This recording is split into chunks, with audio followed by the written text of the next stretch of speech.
Well, you can't hide from me. You can try, but you can't hide. It's like I tell people all the time. You have to be good every time I look for you. I only have to be good one time. That's great. That's just the truth. This is the way it is. You can run and hide, but every time that I stick my little head up, you have to be good every time. Yeah. Well, this guy, as good as he thought he wasn't good at all.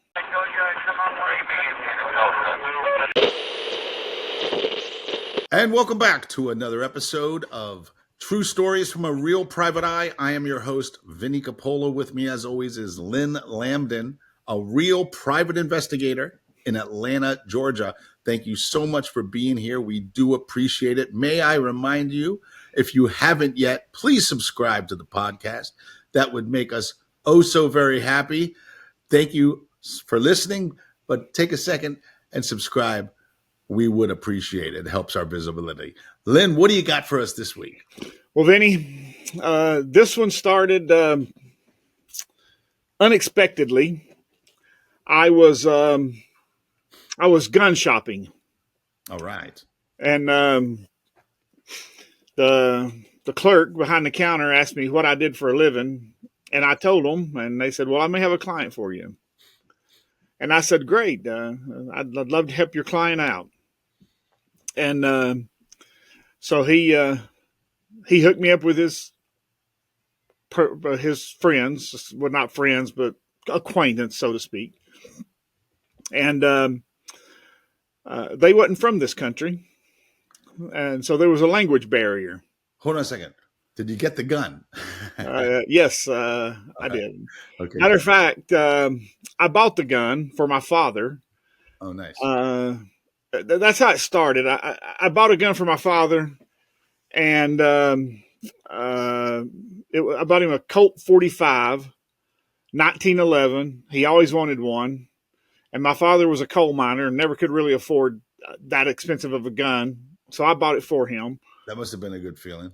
Well, me and my family, my brothers and sisters, we all went in and bought him one. Okay. And then I frequented this gun store every time I passed it. I'd stop in, and so I had to stop in one day and was looking at some guns, and I seen this, just browsing, and I seen a gun I wanted. So we got to talking, and the guy said, got a job for you, and I said, okay, hook me up. So he hooked me up with his acquaintance, and they didn't speak any English. They were from another country. Okay. And they flew into Atlanta, and we hooked up. And as a matter of fact, I worked out the details of the job through this guy's mother.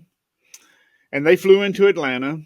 And did the mother speak English? Is that how you were able to work out? Yes, the mother spoke both languages. Okay. And they wanted me to locate their son. Okay, now I got to set the background for you. Their son was gay. And in their culture, the first male-born son was everything. So they were Italian. Well, could have been. Yeah. So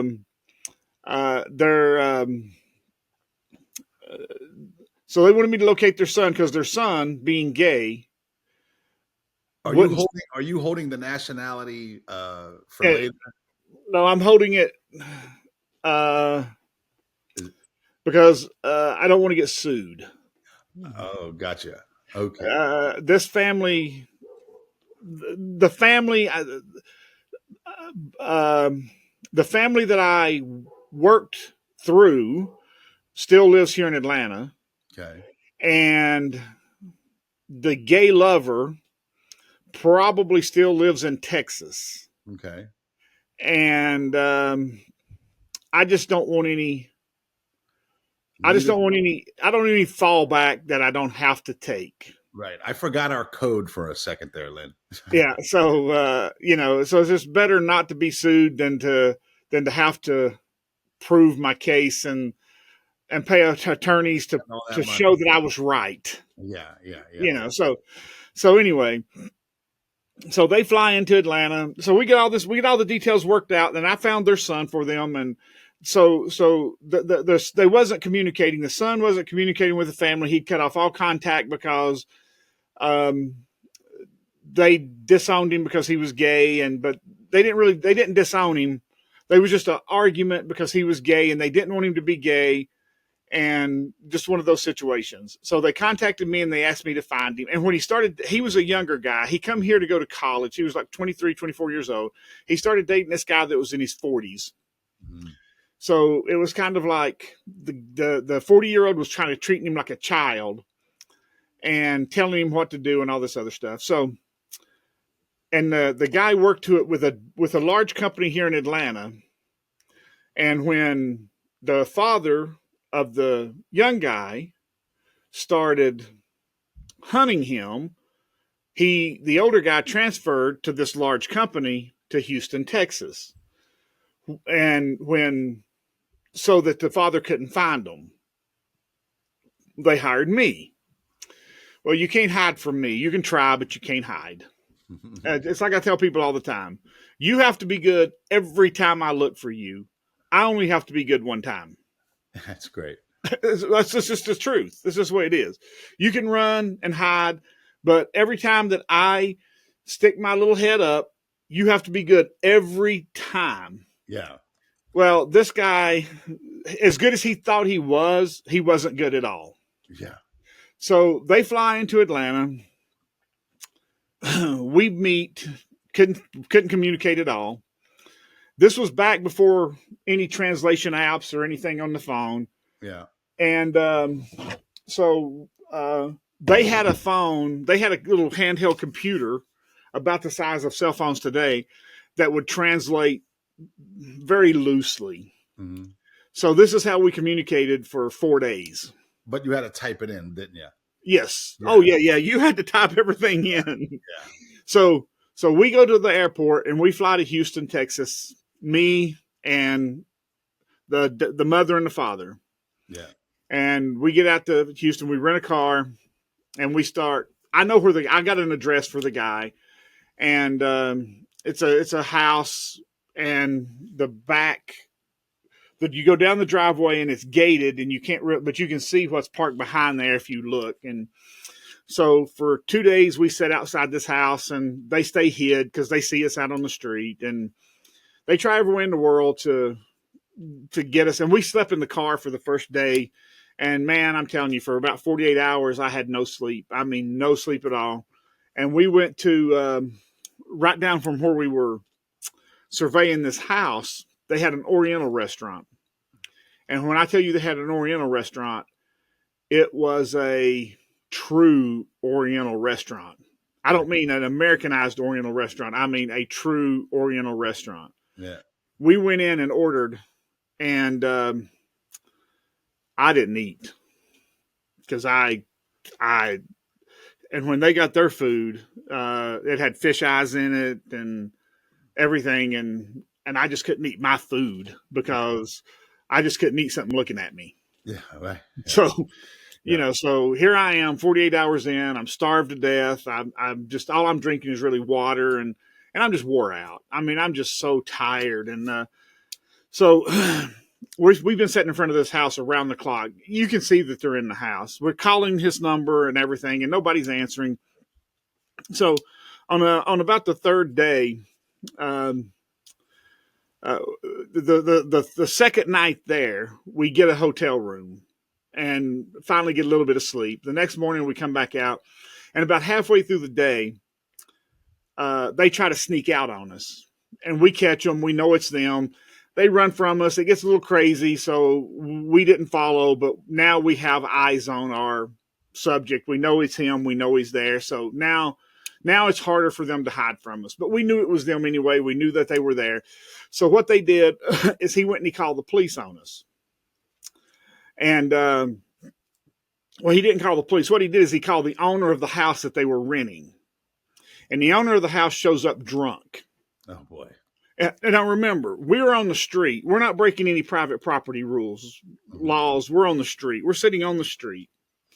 And here comes the police. They show up. And, I don't get pushed around even by the police.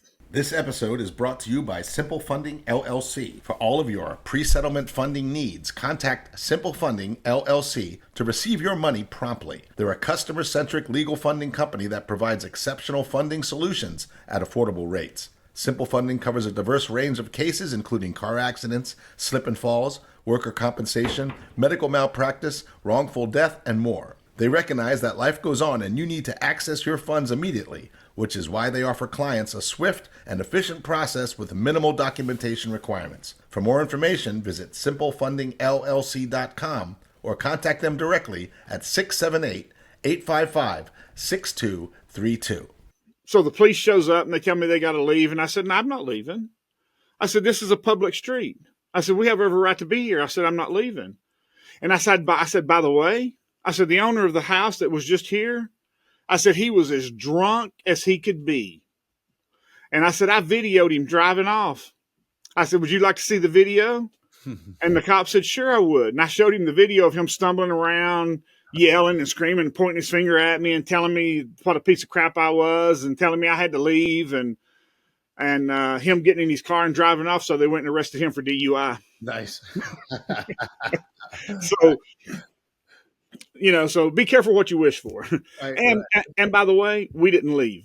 Right. Good. Because you can't make me leave a public street because unless if you were you're not breaking the law. I'm not breaking the law.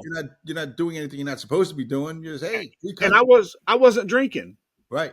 I was just sitting in the car. I was parked in a line of parked cars on a public street. And they call it a public street for a reason because it's paid for by the public. And I'm Joe Public. Yeah. So they can't make me leave. So this kind of pissed them off. So on day 4, I get a phone call. And it is the older guy. The older boyfriend. Right. And he says, walk away from the parents. So I walk away from the parents and he tries to negotiate with me. He tries to negotiate for me to leave, telling me if I'll leave, he'll let the kid talk to his parents at a later time. And it's like, dude, you're not paying me. I'm not walking away. Right. So he negotiates and he negotiates and he negotiates. And I said, nah, that's not the way it works. Put the kid on the phone, let him talk to his parents. And when they get something worked out, we'll leave. Otherwise, they're paying the bill. I'm here. So this goes on for a day. And finally, in the evening time, I'm on the phone with the kid. And the kid says, I'll talk to my dad. And then you hear something that sounded like a smack. Oh, shit. Exactly. That's what I thought. Yeah. And then you hear the phone drop, and then it hangs up. Sounded to me like the older dude smacked the shit out of the younger guy, and he took the phone away from him. I don't know if that's what happened or not. I wasn't in the house. I'm just hearing this for the first time, and that's what I think. and so that's what I deducted from the situation. Yeah. So finally, between me and the kid and the older guy, we negotiated, and I got them on the phone with their father, and the father and the kid. Wait a minute. So after this supposed smacking incident, after this supposed whatever it was, right? Yes, he contacted you again. The boy, the boy contacted me, called my phone back. Like how much later? 30, 40 minutes. Okay, so yeah. Did you relay this to the parents? Like, I think he got smacked. No, I didn't say anything. Good for you. Yeah. I never said a word. Yeah. Didn't even tell him I was on the phone with they didn't even know who was on the phone with at this point. Okay. So 30, 40 minutes pass. He calls you back. Okay. And so we negotiate. And so then finally after we negotiate for a while. Sorry, you and the kid now are negotiating. Well, and the older dude, his boyfriend, who was in the background, are negotiating. Okay, so let's just say that he got smacked. The phone. They argued. Hey, I want to talk to my parents. Blah blah blah blah blah. Says, all right, call your parents. So yeah, so they get me back on the phone. Okay. Yeah, and then We negotiate for a few more minutes, and then they call. Then I tell the parents, okay, here's what's happening. I've been on the phone with your son. He's going to call you now. He's not going to see you today, but he's going to work out a time where that he sees you. Now, these were very wealthy people. The parents were very wealthy from another country. Wow. And sitting in the car with you for 2 days before they get a hotel room. Yeah, exactly. But well, they wanted to see their son. I know. I'm just saying, that's yeah. We were there to work. We wasn't there to linger around in a hotel room service, right? Yeah. So the son comes out. Or so I say your son is going to talk to you on the phone. So he calls the father's phone, and then the mother's crying and they're negotiating. So this goes on for a couple of hours. Then they talked for a couple of hours.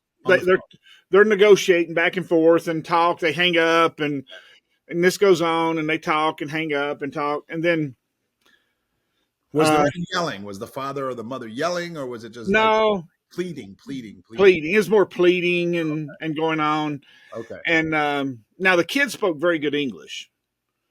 So he spoke very good English. So after a while, the father says, okay, we're going back home to Atlanta, and he's going to fly into Atlanta on Saturday, and we're going to meet, and we're going to get all this worked out. That's what this father communicated to you? That's what the kid communicated to me, because the father didn't speak. Right. Okay, gotcha. So, okay. I mean, we could speak a little bit of English, like hungry. Yeah. Just very, very that's little. Universal. That's yeah. I mean, I'm just telling you, we spoke no. I mean, we could not communicate at all. He would type in a few things on his phone, and then on his little handheld computer, it wasn't even a phone. He had a different device that was his phone. We would type in a few things on this and communicate, and that's the only way. And he managed to type in that he had an attorney at the U.S. Embassy. That's all, Yeah. If we get arrested, I have an attorney at the U.S. Embassy. That's all he said. Oh, okay, cool. And that's when the cop showed up at the to tell us we couldn't stay there anymore. And I told him not to. I said, not that he understood. I just said, don't worry about it. Yeah. We're not breaking any laws. Yeah. I put it in his little phone. We're not breaking any laws, Yeah. And so we went back to the airport. This was on a Thursday night. We went back to the airport and slept in a airport until the next morning. Got on the first flight back to Atlanta.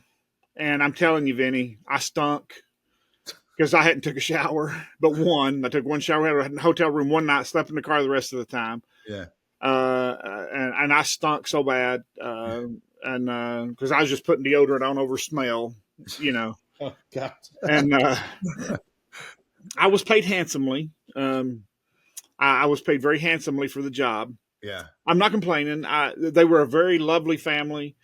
And I was very gracious to help them. And I was very glad that I could reunite them with their son. Now, when we flew back to Atlanta, we flew in on a Friday, and their son did fly in on the Saturday, and they did reunite, and they did get things worked out. And I don't know what happened with the relationship. I'm sure that the May-December romance didn't last because he was 20 years older than the kid. Yeah.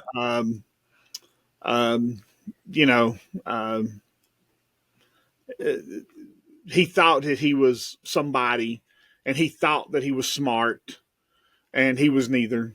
Yeah. He had a decent job, probably making, in the late 90s, early 2000, maybe around 2007, he was probably making $130,000 a year, which really isn't that much. Probably had good game, could talk smack, Yeah.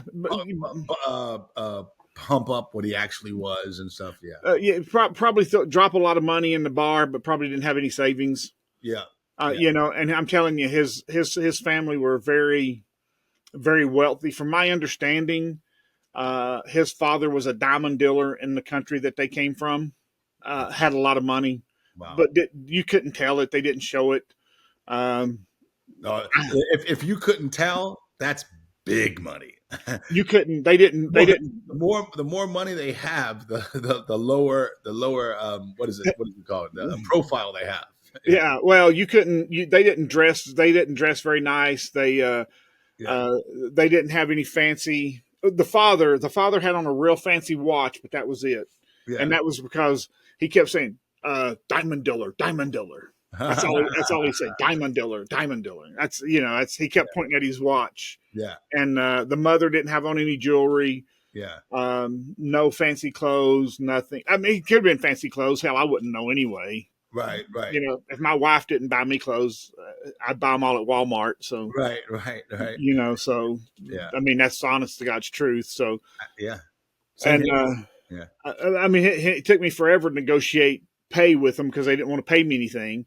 And I just kept saying, well, I'm not going to Texas and spending a week with you in Texas for that pay. And so it took them a while to come around to pay, to pay what I was going to charge back at that time. Yeah. And what I charged them at that time was a pretty hefty fee. And they said, okay, I'll pay it. Yeah. They said, I want my son, I'll pay it. Yeah. And they paid it. And we flew out there. They covered all my meals. I didn't spend a dime. I did not spend one dime. Were they grateful? Like, thank you. They were more. And when we got back, yeah, they paid me in cash. They paid me in $100 bills and thanked me profusely. They were more than happy. All right. The fact that I reunited them with their son made them very happy. And it was this was the job you got from a guy at a gun shop. While I was going to buy, I stopped to look at a gun and decided to buy a gun, and wow. and he said, "Yep, the jobs come to you in the strangest ways." Yeah, yeah. Wow. I love it, Lynn. A nice happy ending, wrapped it up with a bow. Yes. Yeah. Well, they don't always end that way, but no, trust me, I know. We've had some doozies on this podcast. Yeah, well, I was going to go a different route this evening, but we'll take that story at another time. A tearjerker, but we'll take that one a different time. Okay, yeah, we got to go tearjerker funny. Yeah, but this was they were very gracious. They were very pleasant to be around. There was no, I mean, the mother was kind of sad the whole time because she missed her son. I think they had 5 children total. Yeah. And the other 4 were girls, and this was the only first male born son. Yeah. And they just wanted him, they wanted him back home. Yeah. And this dude, man, I'm just telling you, he was on a power trip and he had no business being on one. The older boyfriend. The older boyfriend, yeah. He was an a-hole to me every time I talked to him on the phone. Yeah, you were taking away his little sugar baby. His little, I called him a boy toy. Boy toy, that's it. Boy toy. Yeah. You were taking away his boy toy. Yeah. Yeah, he knew what he was about. Yeah, he thought he was, when he took off and left Atlanta, transferred from Atlanta and went to Texas, he thought that he was slick. He thought he was slick, and he thought that he was going to beat the system. Right. But he just couldn't. He couldn't run. He couldn't hide. No. He, like I said, he's got to be good every time. Right. Yeah. I only got to be good once. That's great. Yeah. And his parents bought him a Range Rover. Oh wow. He had a Range Rover, and his stay in America had expired. His green card or his student visa had expired, and his Range Rover was just sitting behind the house with 4 flat tires. Ugh. Yeah. See, listen. I don't care how much money I had or have. I would never, ever, ever own or drive a Range Rover. But the fact that he had one, that's impressive money. I know that those are big money cars. Well, they say you have to have a lot of money to own one. They stay broke down. Not only do they stay broke down, but it's like 5 times the cost of any other car to fix. Yeah. Yeah. It's to repair one is astronomical. but yeah, I have no interest. I'd rather drive an Expedition any day Every, of the week. everybody that's ever owned a that I've talked to that's ever owned a Range Rover says the same thing. Say Yeah, they broke down and they're twice or three times more expensive to fix yeah, than any other car out there. yeah. Hmm. Yeah, yeah. I Yep. had a buddy. I got a friend that's an attorney who bought a Range Rover and he put his the name of his firm, wrapped it with the name of his firm, and it it was sitting in the parking garage at his work getting dust on it. And I asked him, I said, well, why don't you drive it? And he goes, eyes broke down. I said, well, why don't you sell it? He goes, well, I just have to fix it. Yeah, I right. said, well, why don't you just give it to somebody to drive? He goes, well, the damn thing would just stay broke down all the time. Yeah. I said, give it away. He goes, it's not worth it. Not worth it. Yeah. What a loss. Yeah. So I took that as not, I said, well, okay. Yeah. Yeah. No, that's it's a very, very, very common theme with those things. Is Yeah. the story is just like that. Yeah. Yeah. Yeah. So, but it was, they called me about a week and a half after the job, and they told me that they were getting ready to fly home and that they reconciled with their son. They said things wasn't, they didn't tell me. Their translator told me that they were getting ready to fly home and they just wanted to thank me for everything, and that things wasn't perfect, but they had reconciled and they were on the road to recovery, and that they hoped to have everything worked out, over time, and things were starting to look better. That's great. Yeah. So it was a happy ending to a bad story. I guess they were starting to accept their son for being gay, and he was starting to They realized having him in their life was more important than being upset about his orientation, I guess. Yeah. Yeah, well, and in their culture, having the first son was devastating to know that they wasn't going to have that first grandson. Right. There's that. Yep. Uh-huh. Yeah, that was what was that was hurting them, because they kept typing into their little computer and telling me that they would never. They kept trying to explain to me on their little computer that in their culture, the first male son, they would never have the first male grandson, Right. because they only had one son. Right. All their other children were girls. And after you spend 4 days in a car and somebody keeps typing the same thing into the computer, you start to catch on to what they're trying to say. Right. Yeah. After a while, the light bulb comes on and you go, oh, I get it. Yeah. Yeah. And then I also, when I come back, I asked the translator, the woman who was friends with them, what was going on, why was this so important, and she explained it to me. Yeah. That it was important that they, the first male son, Yeah. has the first male son who has the first male son. Yeah. That was their culture, and that was very important. And, Oh yeah. Absolutely. So Yeah. that was. Yeah. Somebody out there, based on that alone, has guessed the nationality. Lynn. They already know the nationality. I guarantee it, but I never said it. So yeah, that's right. So we're okay. Yeah, they can guess all they want. They can send us an email. Sure. Yeah. Yeah. If you think go ahead, write us an email. Yeah. And I'll tell you, the podcast name Superstar.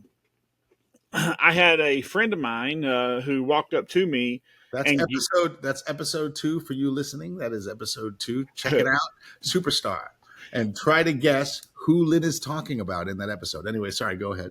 A buddy of mine who listened to it actually guessed the right.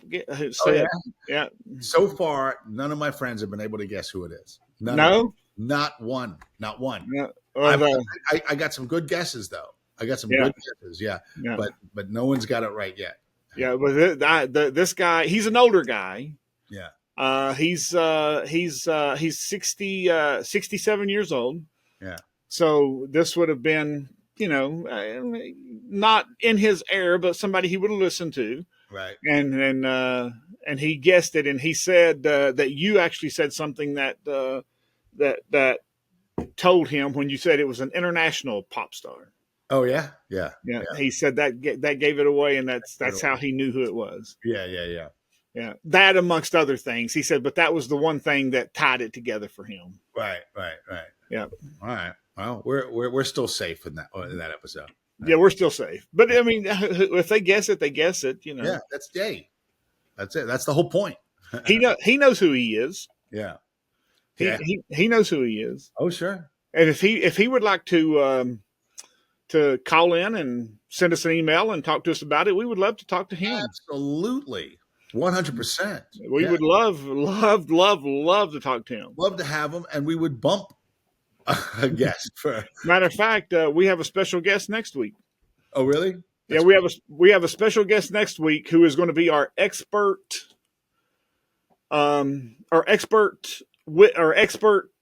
panel to discuss Logan Sharp.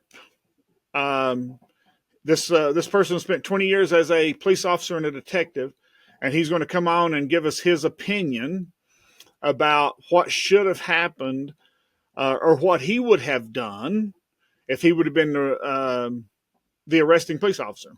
Oh, that's great. So a little update on the Logan Sharp case. Yeah. Yeah, that's excellent. Okay, great. Yep. Good. Lots of stuff to look forward to. Thank you so much for being here. If I may remind you one more time, please subscribe to the podcast. That would really help us out, help our visibility. If you're feeling extra saucy, leave a comment or a review. Let us know what you think of the podcast. If you like goofy videos and stand-up comedy, check me out. All my links to all my social media is on my website, which is vinnie.com, www.vinnie.com. If you are looking for someone, if you need somebody surveilled, if you need to serve papers, if you need any private investigator services, ladies and gentlemen, Lynn Lambdin is the best. Tell them your website, Lynn. LWIAS.com. That's LWIAS.com. Absolutely. Mention the podcast and get 10% off. Get 10% off on all of his services. Thank you so much for being here. Thank you, Simple Funding, for sponsoring this episode. We will see you next week.